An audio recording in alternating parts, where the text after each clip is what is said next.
我是赵少康，欢迎你来到 TVBS 少康战情室。在我们向特别来宾，沈富雄委员、张志豪议员、费鸿泰委员、钟佩君议员、詹委员议员。好，那祈祷早餐会啊，那川普去了哦。其实很多人都参加过嘛啊，我那时候也去过啊。脱稿哦，然后呢，川普说，我都想笑，我 serious， 我认真的觉得我可以进天堂，我是个好人。上帝会接纳我哦。那之前他曾经说他不符合去天堂的资格，那是开玩笑的。我其实心里就觉得我是适合到天堂，我之前是客气而已啊、哦。那我真的觉得我应该去，你该不该去是上帝决定的，是你决定的吗？哦，实在太好笑了啊、哦。那另外呢，对台湾政策大家比较关心啊。白宫回应说，美国对台政策没变。因为川普跟习近平通电话嘛，啊，那习近平他讲说，台湾是他们中国的领土，你不要这样子一直卖武器，哦，你什么意思啊？啊，那白宫赶快说，对台湾政策没变啊。那另外呢，川普深夜在他脸书发这么一大篇文，报喜，太好了，习近平承诺对我们大采购，买什么东西呢？哦，这个。什么大玉米啊、小麦啊、乱七八糟各种引擎啊，什么买一堆哦。所以呢，中国跟美关系很好，我跟习近平的私人关系也很好，我们好得不得了哦。那所以呢，这个就有人认为说，台湾原来是一个筹码，平衡美中之间，现在变成商品了哦，买卖值多少钱哦，开个价哦。那另外呢，这个美国媒体说，虽然白宫说对台湾政策没变，但是台湾的议题正式被提到了。哦，上次11、2月通电话没有提，这次正式提到了。哦，所以4月的川习会能不提台湾吗？他们都不讲台湾，你认为有可能吗？我说不可能的，哦，绝对不可能的。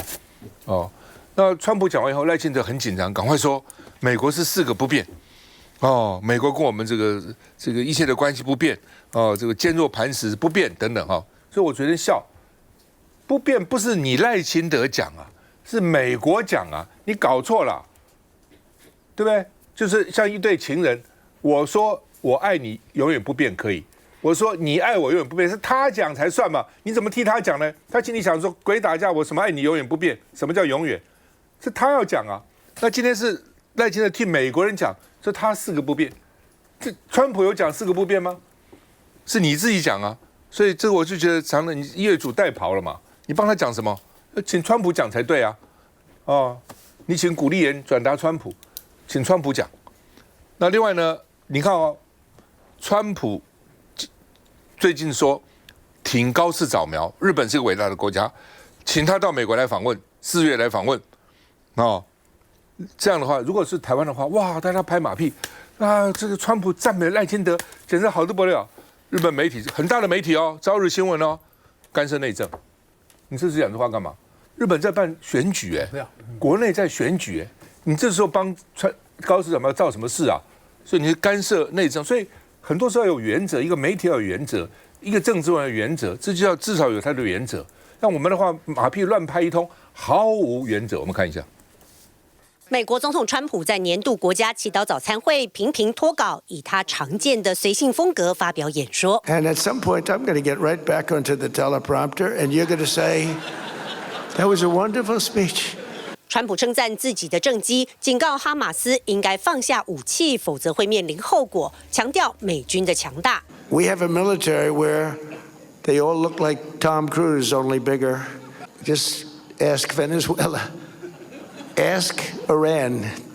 They're negotiating now. They don't want us to hit them. You know, we have a big fleet going over to Iran. 川普引用圣经马太福音5章8节，清心的人有福了，说不确定这是否适用在他身上，再提自己进天堂的机会。Yeah, that's a lot of fake news. Yeah. Because last time I was having a lot of fun. We had a big crowd. We had 60,000 people, and I'm talking about the fact that I will never make it to heaven. I will never, ever. And I was being funny. I was trying to be, you can't be sarcastic with them because they write your word. The New York Times did a front page story that Donald Trump is questioning his life and the meaning of his life. No, I was just having fun. I really think I probably should make it. I mean, I'm not a perfect candidate, but I did a hell of a lot of good for perfect people. 老沈怎么看？川普认为他该上天堂。主持人啊，真正的爱，你的情人不用讲，你心里也有数。那至于讲到进天堂，川普这样的人可以进天堂，就好像骆驼穿针眼一样。圣经上的话，他圣经的话说，有钱的人要进天堂，比骆驼穿针眼还难。他比有钱还有钱，而且是集黑帮、恶棍、那个暴君，还有海盗之大成。好，我们要另外盖一间天堂给他。他进不了大家所公认的天堂。如果他进得了天堂，我们6个不用受洗，不用祈祷，通通进去了，而且一定在他前面。不过我们讲这一次，那我们还是赞成川普进天堂了。我们留在这边了，他进来我们都进了啊。我跟你讲这一次这个习近平半夜打这个电话。到目前为止，我细听各方的解读啊。你想第一天，《自由时报》没有评论我觉得想到底怎么回事？不是，我想有的可能就《自由时报》太偷懒了，他很早就截稿，就版都排好了，临时发这种事算了，不用再回来写。还有第二个可能更有可能的，他不晓得要如何反应啊，我觉得因为他的直觉这是不好的。那上面还没有定调，我们怎么写呢？那天。那个仇景文还写被美国人骂的逃不掉选举落选的宿命。这个呢也讲得出来，这被川普被精彩不过是这样，我一直在想，习近平为什么要打这个电话？为什么选这个时机？他有一种急迫感，而且他亲力亲为，没有拜托别人讲打电话，而且呢是用打电话，而不是。就是说，其他的方式更密切的方式都没有，而且他讲的内容是什么？他讲的内容除了台湾以外，通通是老美要的东西。我跟你买汽油，我跟你买天然气，我跟你买大豆啊，飞机的引擎啊 ，everything，就是没有一样你不想要的，我通通给了，非常的善意，铺陈了这么多的善意，只换来一句有关台湾的，就是说你要卖。武器给台湾，军售给台湾啊，务必特别谨慎。但是口气很好哦，他没有讲说如果你不谨慎，那我要怎么样？不买了，我要生气了。我大豆减量了，什么都没有，非常。而且说我们2个在未来的今年，我们共同把舵，航向远方。勿以善小而不为，勿以恶小而为之。有一种，你不觉得有一种正言上人的味道吗？对不对？对，这个他晓得他要上天堂，所以用正言上人的口气，就是说，天堂进不了，你跟着圣言上人也可以到西方了。但是我觉得是很奇怪的，他只有一个很谦卑的要求，就是说卖武器要小心。这个卖武器也不是从今天开始。但是呢，这个是违背了3公报其中的1公报817公报，就是说这个武器要越卖越少，要比他们建交的时候逐步减少，不能比建交的时候多了。他就是违背了这一点。不过当初那些公报写的时候，老共还很弱很小，所以这是一个委屈的内容啊！怎么你可以在我的领土违背了我的主权，卖武器给我的领土上的政府？这个好像你送口红啊、送珍珠啊、项链啊，去给你邻家的老婆，因为你看上了她一样啊，对不对？可以吗？可以吗？不伦不类啊，你知道但是老共这几年都忍了，这次也没有例外，只是卖的更凶一点、更贵一点，而且，所以你为什么这么在意？好，你不要他卖给了台湾，我觉得有3个理由，一个就是说我本来不要打他。所以你不要以我为借口让台湾人花钱，这是往好的方向去想。我觉得你要从川普的口中套出这样的善意也不可能了。那第2个可能就是说，我迟早是要打他的，所以你不要我未来打他的时候更加费力，所以你武器少卖一点，我未来比较容易打。但这两个路，这两个可能性他都没讲，他选择第三条，又是八股来的啊，就是说这是我的领土，这是我的主权，你卖武器给他，你要特别小心。这个东西，这种讲法，其实给我们台湾，其实我们台湾最关心这一句话了。哦，那我觉得这个电话的净效果 （net effect） 哈，我觉得这个独派或者台派啊，包括赖总统在内，是不是很高兴的？因为以川普的个性，你以后要务虚，要做虚的。这个习近平他们就讲是美国讲说这个是渐进式的台独了啊，就一步一步慢慢的往台独路上走，这个可能性越来越小。所以你不会像务虚台独啊，你要过境啊，你要改办事处的名字啊，你要把台北改成台湾啊，这些未来的1年2年啊，恐怕都不用想了，大概没了哦。但是呢，我觉得最辛苦的是国民党。这个讲法让国民党不晓得如何是好，因为现在主导两岸政策的是郑丽文啊，现在郑丽文是想用付出一点大家可以接受的代价，去换老共的一点甜头。但是呢，我觉得老共的基调一直都没有变，只是我们选择不去听他。老共的基调是什么？维持现状，还有呢，就是这个谋独还有拒统、谋独跟维持现状，这3个是划等号的。所以你不管怎么讲，你给老共的讯息如果没有剧毒的味道，你换来的东西都比不上你付出的代价。所以郑丽文被问到说统呢，他说时间未到，是还不成熟，这个就有统的味道，这表示说你是缓统派嘛，缓慢的缓统派。缓统派在台湾是没有票的，这里你好好想一想，你会输掉这样大选，26的、28的都会输掉，因为老共你只是这么一个讲法，他不会给你足够的甜头。慧文，我觉得老沈讲是先有了答案呢，再去描述川习的这个谈话，但是平常讲，习近平会主动打电话给川普，很难得哦。以前大部分都是美国打电话给到大陆去。我的感觉，他们谈到3个地区：台湾、伊朗、俄乌。俄乌战争现在快4年了在10几天就4年了，好像没有那么急迫。现在比较急迫的，当然伊朗还有台湾了那习近平也很难得对川普讲话那么客气。也很难得答应了那么多条件，我要买你什么什么什么。从我个人认知里面，这有没有一种感觉我给你好话都说尽了，我好事也都做了，你的大的我也要买了，你的什么商品我也要买了，但是麻烦你自己去想一想，如果美国还在把台湾当成一个棋子，把台湾变成一个对老共的一个刺猬。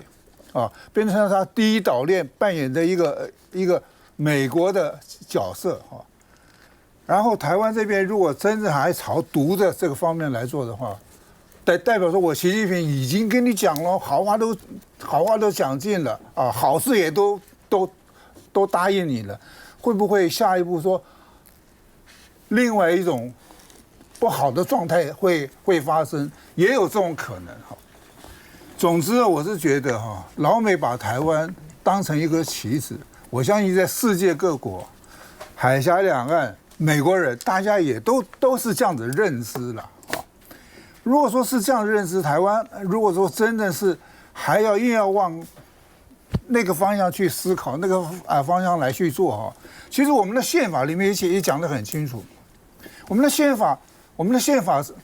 我想那个赵哥，你当初在要海峡这个两岸的条例的时候，我们的宪法增修条文里面就讲得非常的清楚，台湾是拒独，但是统这方面是模糊的。老马的92共识里面很重要的，我们的认知一句话就是两岸两岸各表嘛，一中各表嘛。我们没有说我要变成中华人民共和国，但是我就告诉你，我是中华民国。基本上这样哈。老沈刚刚说习近平讲话很客气哈，有一句话叫做“硬人说软话”了。真的有实力的人不会喊打喊杀嘛？黑帮老大需要说我杀了你，不需要，每一个眼神都不用讲，实力人对，没错，因为这些帮派老大哈，竹联帮的陈其礼够大了吧？四海帮的蔡冠伦以前是老大嘛，我都接触过，都跟我谈话过，都客客气气，非常客气，完全非常斯文，非常客气。只有那种小弟有没有才会杀你对？老大不会的。所以习近平打对川普，既然打了电话，干嘛去讲这种话？就告诉你这是我在意的嘛。其实就是这样子哈。所以你说郑丽文说哈，哎呀，这个统一不急哈，老沈这也是安抚老共的嘛。当然是这样，你不要笑。郑丽文是老大，不，他不是老大，安抚啊，否则老共要打你啦。你觉得老共有那么笨啊？很难讲啦。但你至少要，你认为川普真的认为习近平是他的好朋友吗？他也要讲啊，他是我好朋友啊，我们谈得很快乐啊，伸手不打笑脸人嘛。我常常讲两岸的关系像什么哈，就是跟老共讲，说你不要抢婚，我不会嫁别人，我不会赌，但你不要抢，大家尽德修业，各自发展经济，各自发展自己的这个民生，以后再说嘛。历史上100年、200年、300年都是很短的，你急什么？你只有这样跟他讲啊，要不然你要怎么跟他讲？就基本上他比你强，他比你大。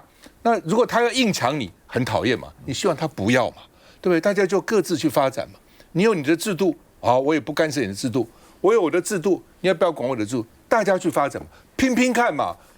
100年以后看谁做得好嘛。其实就是这样子，那不是应该这样讲？要怎么讲呢？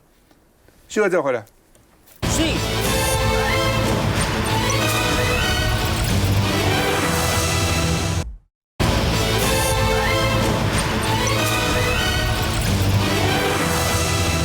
赖清德说呢，国民党郑丽文接受9·2共识就是推展统一，而且呢，9·2共识完全没有中华民国表述的空间。在野党，你们不要挡国防预算，国人才会信任你们。你们挡国防预算，台湾人不信。你看赖清德他自己说，我的民调最近快死亡交叉了，哦，满意的46%了，不满意的48%，不满意已经快差2个百分点就超过满意了哦。这个满意啊，在2个就超过不满意了。郑丽文说：“你不要怕9·2共识，9·2共识有什么呢？帮你收金好了。”赖清德说：“他真的是中国人，他在积极推展统一。”哦，那就戴帽子嘛，这是真的是戴帽子了哈。那另外呢，这次因为萧旭恒到大陆说呢，什么叫一中？各自解释嘛。哦，所以9·2共识就是所谓一中各表。哦，所以常常讲。郭台铭要争取国民党提名时，他就讲一句话：没有一中各表，就没有9·2共识。这句话常常讲得很强烈了。哦，听说北京也不是很高兴，但是也是这样啊。9·2共识就是一中各表嘛，一中各表，9·2共识一中各表是8个字的。如果说没有一中各表，只有9·2共识，台湾方面也不承认、不接受的，本来就是这样子，国民党也不会接受。当时就是8个字，9·2共识。什么叫9·2共识？一中各表，各说各的话。你说是中华人民共和国，我说是中华民国，好了，我们不争了。你说你的，我说我的，那事务性的事情我们来做。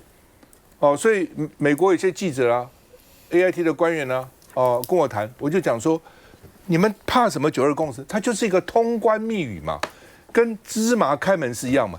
不要去问他内容，现在没有人问他内容，说好不好接受，两岸就可以交流了吗？就可以来往了吗？就可以彼此互相来促进这个发展嘛？哦，它就是一个，真的就是一个通关密语，现在就是一个通关密语。那你一定要去问，说这个一中各表，一中，你问北京，你接不接受它是中华民国？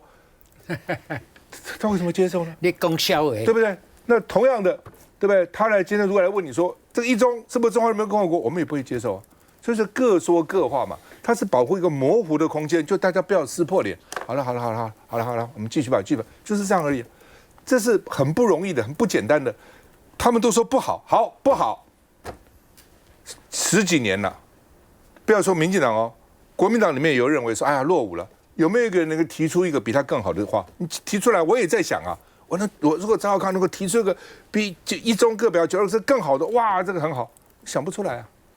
民进党也可以提一个出来啊，你提啊，提一个两岸都能接受的，又能够维持台湾的这个尊严的跟地位，你提出来嘛，好的话我们也接受啊，你也提不出来嘛，你就反对。所以国民党说总统造谣，92公司跟促进统一有什么关联？毫无关联啊，哦。那所以呢，说接受92公司就真的是中国人，哦，所以呢，国安局前局长叫做李祥说他讲的不错，他说这是很尖锐的政治指控，这很尖锐的，哦，他说极其不利台湾发展的走向。你台湾政党政治还是要大家和谐，大家要互相让一步，彼此尊重嘛。你这样子搞，你就是根本就是逼到极端嘛，哦。那美国国会有报告说，台湾的预算现在陷入僵局。会引起外界质疑台湾到底有没有要防卫的决心啊？那萧锡成说 ，AIT 的处长古立言最近一直干涉台湾的内政。他说，其实古立言的地位只比美国国务院的科长大一点，还不如一个师长。居然呢，你只比科长大一点，不如个师长，来对我们的什么总统、部长、在野党领袖说三道四，你可以这样子吗？哦，那另外呢，马文基也说，我方不应该被中美任何一方牵着走，我们有我们自己的利益嘛，自己的立场嘛，所以联合报说赖清德是单边押宝，哦，所以呢反受困于美中的框架，什么意思？就假定说100，所谓平衡是说我跟美国50%，跟大陆50%，这叫平衡。好，你说不行，美国跟我们比较好，没关系，美国60%，大陆40%，还不够，美国70%，大陆30%，现在是美国100%。大陆0%，不但0%，还-10%、-20%、-30%，就自己把自己陷入这个框架里面。我们看一下，中国国家主席习近平先生已经多次说明，就是一个中国原则，台湾方案就是一国两制，完全没有中华民国表述的空间。在这种状况之下，如果有人欣然接受92共识，并且不害怕的话，那表示他真的是中国人。同时呢，也积极的在推展两岸的统一，要进行两岸的交流合作，一定要先把正事办好，也就是中央政府总预算和国防特别预算，一定要顺利审查通过，这样才能够赢得国人的信任，也不至于对台湾带来危险。来，佩君。我想这个92共识当然不可讳言了，不是所有人都买单哦。但是它在这个台湾社会里面，每一个人都可以去讨论。那不可讳言，它在历史脉络当中就是一个模糊的框架。那绝对不等于一国两制，也不等于立刻统一。那我觉得很遗憾是赖总统使用最极端的方法，那只有一个目的，就是这样子定义对手，把所有的在野党打成非我族类，这就是他唯一的想法。那赖清德会说出这个中国的一中原则完全没有给中华民国论述的空间，其实这个刚好就是民进党过去这8、9年来把头埋在沙子里面，完全不去管两岸之间需要务实的对话的这个需求的井底蛙论调。那一中各表基本上在中华人民共和国跟中华民国的法治之下都没有给对方表述空间。比如说我们这个口头不管是怎么讲，可是宪法以下的所有成文法令都不会有中华人民共和国这7个字，都是讲中华民国大陆地区或者中共。那就像对岸在任何的官方文书里面也只会称呼我们台湾当局。但是呢，这样子的各式表述之后，我们双方还是可以端出对双方的人民或者机关对接的法规的制度嘛。比如说大家最常用的这个两岸人民关系条例就是最好的例子。那包括这个中华民国人要到大陆去，要申请这个对方核发的台胞证，那申请过的人就知道，你除了这个私人旅行社代办，你申办的时候要交照片，还要给中华民国的身份证跟护照影本。那同样的，我们在同意这个陆配在台湾涉籍的时候，我们也接受这个对方政府发给他们的除去大陆地区户籍的证明文书，然后海基会验证之后，作为他们入籍取得中华民国身份证的资料。那这些机制根本不是上个月才创造出来的，大家已经讲到都不想讲了。那可是民进党现在就想着说，怎么样可以让原本大家本来心照不宣的这个模糊空间，搞成这个行不通的法规矛盾障碍？那我说真的，赖清德总统或者是民进党有空在这边找这些陆配的麻烦，折腾这些早就已经取得中华民国国籍这个户籍国籍10几年的新住民族群呢，你有空搞这些事情，你不如先把这个完整的台美经贸协议内容好好的跟国人说说清楚嘛，拿出态度来，把这个建造进度延迟的海空号，等一下我们会谈到的交货延迟的这个军购案，一件一件检讨跟上，把这些正事办好再来，不要拿一个把你当成选举选票提款机的政治红利来操作。看起来今年又是选举年了，又是一贯的手法而已。正好。其实我想，两岸之间的关系非常的特殊，大家都知道了哈，所以有一个论述可以来持续做一个善意的交流或沟通，我相信是一件好事哦。所以，那赖总统现在把这个92公司就把它直接打成好像就是要跟中国统一，我觉得是非常非常严重的指控，也是不切实际的。我是觉得，不管是在目前看起来，他对外对中共那边、对中国那边就是用这个方式，他现在连对内哈也是用这种抹红哈，或者是这种造谣的一些方式，比方说意思说我们这个阻挡我们在野党阻挡所谓的这个国防预算，那根本就不是这么一回事嘛。我们阻挡的是不清楚的哦，你要买什么武器，必须要很清楚做一个交代，而不是几张 A4 纸就可以决定。更何况国昌老师也讲了，他们美国明明就讲说 M1A2 战车，它并不见得完全适合台湾的国防的一个备战的一个选项，然后可是还是要买哈。所以我在想的是说，与其把这些力量一直在抹红自己人，不如好好的来跟我们，不管是在国内的这些在野党来做一个好好的沟通、善意的交流，乃至于跟对岸也来做一个好好的沟通、善意的交流，才是台湾未来之福。休息一下再回来。